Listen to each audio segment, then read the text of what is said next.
तो इस वीडियो में मैं क्लास 9 के एक्सरसाइज 10.4 क्वेश्चन नंबर 1 को सॉल्व करूंगा। ठीक है, तो आप लोग इसे ध्यान से देखिएगा। क्वेश्चन नंबर 1 है, to circles of radii 5 centimetre and 3 centimetre intersect at 2 points and the distance between there centres is 4 centimetre. Find the length of the common code.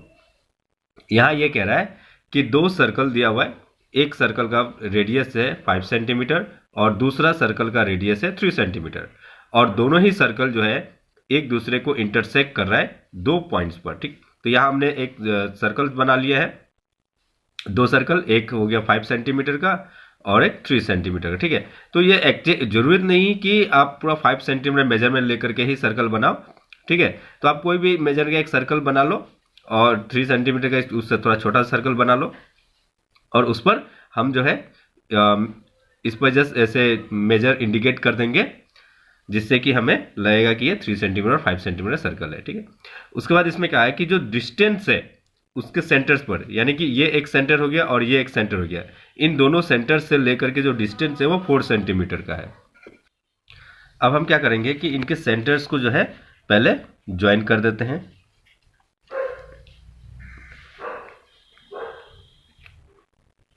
अब हम इस सेंटर को, इसको हम मान लेते हैं O और इसको मान लेते हैं P। ये दो सेंटर है। ठीक है, उसके बाद ये जो पॉइंट है, इस पॉइंट को A मान लेते हैं और इस पॉइंट को B मान लेते हैं। ठीक है, उसके बाद A और B को हम ज्वाइन कर देते हैं, पॉइंट A और B को ज्वाइन कर देते हैं इस तरह से। ठीक है, उसके बाद पॉइंट A और पॉइंट P को ज्वाइन कर देते हैं। ठीक है, इस प्रकार से हमने ज्वाइन कर दिया। उसके बाद पॉइंट A और O को भी ज्वाइन कर देते हैं,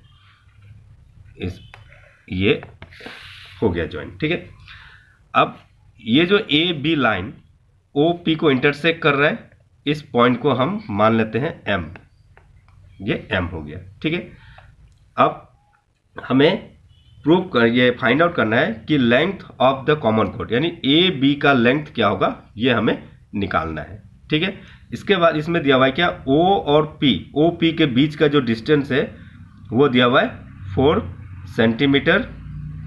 ठीक है, उसके बाद OA 5 सेंटीमीटर है और AP 3 सेंटीमीटर है, ये रेडियस हो गया। ठीक है, ये छोटा वाला रेडियस हो गया सर्कल का 3 सेंटीमीटर और बड़ा वाला सर्कल का 5 centimetre.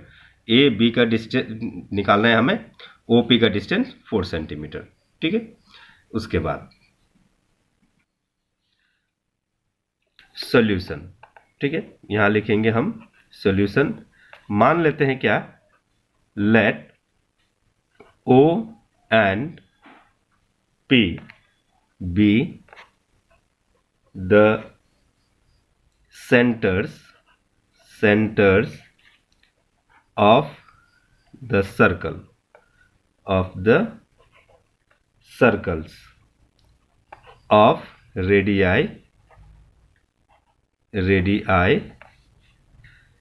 5 centimetre and 3 centimetre respectively. इसको रेस्पेक्टिवली लिख देते, रेस्पेक्टिवली। ठीक है, उसके बाद क्या दिया हुआ है, distance between their centre is 4 centimetre. ठीक है, तो यहां लिख लेते हैं एंड लेट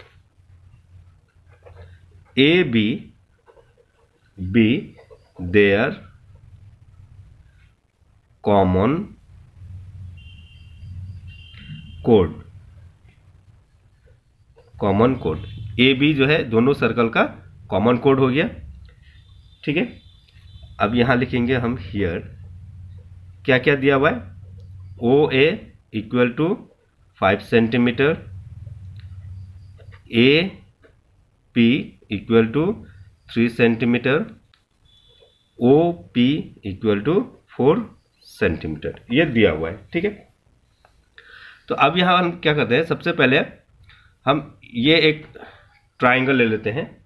ठीक है, ओ ए और M, इसको हम ले लेते हैं। तो इससे हमें क्या मिलेगा कि इसको हम देख लेते क्या ये पाइथागोरस का प्रॉपर्टी में है कि नहीं है। अगर O P square plus A P square equal होता है ओ ए स्क्वायर का, इसका मतलब ये एक राइट एंगल ट्राइंगल है। तो इसको हम पहले चेक कर लेते हैं कि ये राइट एंगल ट्राइंगल है या नहीं है। ठीक है, इसको लिखेंगे हम o a square equal to o P square plus A P square.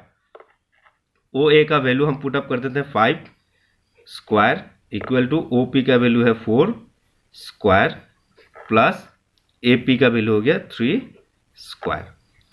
तो 5 का स्क्वायर होता है कितना, 5 इंटू 5 25, 4 का स्क्वायर 4 इंटू 4 16, 3 का स्क्वायर 3 इंटू 3 9। अभी दोनों को हम ऐड कर लेते हैं, ये 25 इक्वल टू 16 प्लस 9 25, तो दोनों सेम आ रहा है। इसका मतलब है कि ये जो ट्राइंगल है ए ओ पी, ये एक राइट एंगल ट्राइंगल है। ठीक है, ये एक राइट एंगल ट्राइंगल है। तो अब हम यहां लिखेंगे since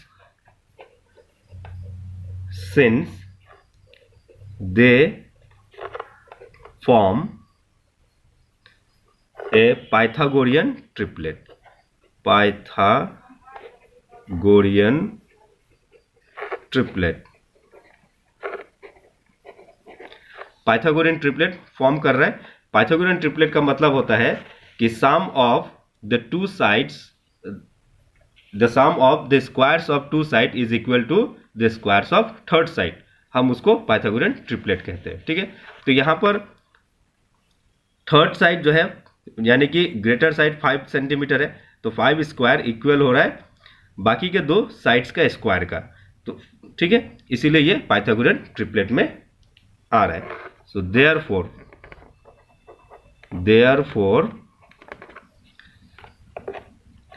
O A P is a right triangle. ठीक है, तो ये ओ ए पी क्या हो गया, एक राइट एंगल ट्राइंगल हो गया। किस पर, एट पी पर। तो राइट एंगल ट्राइंगल हो गया एट पी पर। तो इसीलिए अब हम यहां क्या निकालेंगे, area of triangle O A P equal to, तो एरिया ऑफ ट्राइंगल जो है ओ ए पी का एक जनरल फॉर्मूला है राइट एंगल ट्राइंगल का, half into base into height, ये एरिया हो गया फॉर्मूला का। ठीक है, यानी कि ट्राइंगल का एरिया हो गया ये फॉर्मूला। तो इसमें हम लोग पुटअप करेंगे 1/2 इंटू बेस क्या है, यहां पर बेस हो गया 3 सेंटीमीटर। ठीक है, बेस हो गया 3 सेंटीमीटर और हाइट क्या हो गया 4 सेंटीमीटर। तो 2 से 4 को हम डिवाइड कर देते हैं 2, तो 3 इंटू 2 कितना हो गया 6 सेंटीमीटर। तो हाइट 6 सेंटीमीटर स्क्वायर इसका एरिया हो गया। ठीक है, यहां लिखेंगे हम ऑल्सो, उसके बाद एरिया सेम लेंगे हम, area of triangle O A P, triangle O A P, ये जो ट्राइंगल है ओ ए पी, इस ट्राइंगल में ओ पी बेस हो रहा है और ए एम क्या हो रहा है, हाइट हो रहा है। ठीक है, तो हम यहां पर इसको मान लेते हैं कि हाफ इंटू बेस हो गया ओ पी और हाइट हो गया ए एम। ठीक है, तो यहां पर वैल्यू पुटअप करते हैं। तो एरिया हमें क्या मिला था पहले, 6 सेंटीमीटर स्क्वायर मिला था। तो area of triangle O A P के जगह में हम 6 लिख देते हैं, 1/2 इंटू ओ पी के जगह पर 4 लिख देते हैं, इंटू ए एम का वैल्यू नहीं पता है हमें, तो ए एम सेम रहने देते हैं। ठीक है, अब इस 2 से इस 4 को हम कैंसिल कर देते हैं, ये हो जाता है 2। तो 6 equal to 2 into A M का मतलब होता है 2 ए एम। ठीक है, अब नेक्स्ट क्या करना है कि ए एम को यही छोड़ देंगे हम। ठीक है, तो 2 को जब हम 6 की ओर लेके जाएंगे तो ये डिवाइड हो जाएगा, क्यों, क्योंकि 2 ए एम के साथ मल्टीप्लाइड है। तो इसीलिए लिखा जाएगा AM इक्वल 6 डिवाइडेड बाय 2। तो AM इक्वल, इसको हम डिवाइड कर देते हैं 2 से 6 को, तो यह हो जाता है 3, यानी कि 3 यूनिट जो है सेंटीमीटर हो गया AM का वैल्यू। ठीक है, अब हम क्या करेंगे कि हमने ऐसे भी जानते हैं कि जो दो सर्कल्स इंटरसेक्ट कर रहा है 2 पॉइंट्स पर, उनका सेंटर जो है वो परपेंडिकुलर पर है। ठीक है, परपेंडिकुलर का बाइसेक्टर यानी कॉमन कोड का बाइसेक्टर है। ये हो गया OP जो सेंटर को ज्वाइन कर रहा है, और AB जो है ये परपेंडिकुलर हो गया जो OP को इंटरसेक्ट कर रहा है। ठीक है, एट 90 डिग्री पर। समझ में आ रहा? तो इसीलिए क्या हो जाएगा ये कि OP जो है ये एक परपेंडिकुलर हो जाएगा जो AB बाइसेक्ट कर रहा है। ठीक है, तो इसको पहले यहां लिख लेते हैं हम। We know that when two circles intersect at 2 points, then their centers lie on the perpendicular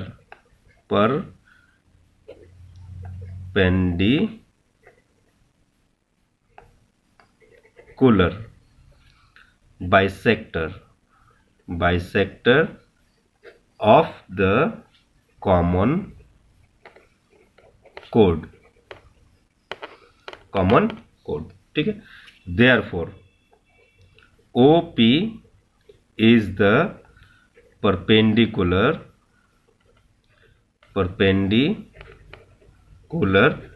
bisector of AB। तो AB का परपेंडिकुलर बाइसेक्टर हो गया। ठीक है, therefore AB इक्वल हो जाएगा 2AM। ठीक है, याद हो।